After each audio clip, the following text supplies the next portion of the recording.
I'm a patient. I've obviously had rheumatoid arthritis for a long time, and I've seen many changes in care. And obviously more recently there's been disease activity scoring, and after that treat to target. And what I felt was my consultations were changing. The focus was moving from me and my life and things that were happening to me to counting my joints, recording which were swollen, which were tender, sometimes without an explanation exactly of what was happening. And I felt that perhaps I was not being seen anymore. It was more just the biology of the disease that was being noted rather than me as an individual.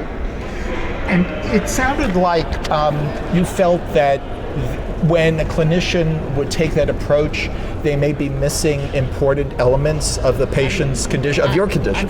I'm sure they were. I'm sure they were. And because it was more formulaic, and they would go through and they were counting and recording, it felt that the examination that used to happen in the past was longer, was more of a discussion while the consultant was doing it, and it felt there were things that were important that I perhaps wanted to discuss that weren't being covered. And I've known other patients say that their main problem they've been having is in their feet, and even though the guidance is for feet to be examined, often they're not. And if your feet is the thing that's bothering you, and you've come because of that, but then the clinician starts to look at your hands first, rather than target the area that you think is important. There's a mismatch between your expectations, I think, and maybe a loss of trust in the clinician who's looking after you, because they don't seem to be understanding your viewpoint. Yes.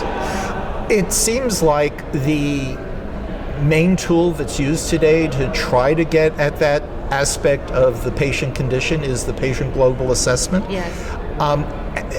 But it sounded like you thought there were inadequacies in that measure of really drilling down into what is... I think what's important is it feels like the biology of the disease is the only bit that's almost being counted, and actually the disease has many impacts. We all know that, but it's now we have effective biological treatments, we're concentrating on that side, and I think we're neglecting some of the other things. And of course the other things, the sort of functional loss or the psychological effect or even a patient's social situation, will all be impacting on that global score.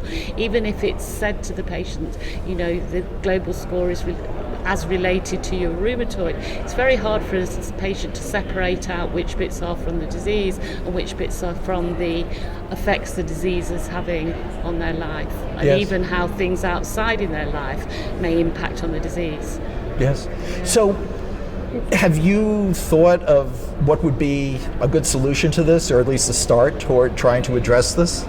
I think it's just increasing awareness amongst clinicians and actually deflecting a little bit from the DAS. The DAS is a research tool initially, and although we're using it in clinical practice, I think we have to say clinical practice is very different from research. You're dealing with individuals. Individuals all have different needs and expectations, and actually have a discussion with your patient about what remission means to them, what is their understanding, where do you want to be aiming for, what are your objectives as a patient, and then you can have a frank discussion about what's maybe realistic, what isn't, and also go deeper into the GAD. So if it's low, ask actually, what are the things that are actually making you feel like this at the moment? Do you think there's anything other than your actual disease, because your joints may seem fine at the moment and your blood tests look good? What else is going on that's making you feel terrible? Do you think it is the disease, or could it be something else, or some other part of the disease that might need different treatment? Yes. Because I don't want to treat you with an inappropriate therapy. Yes.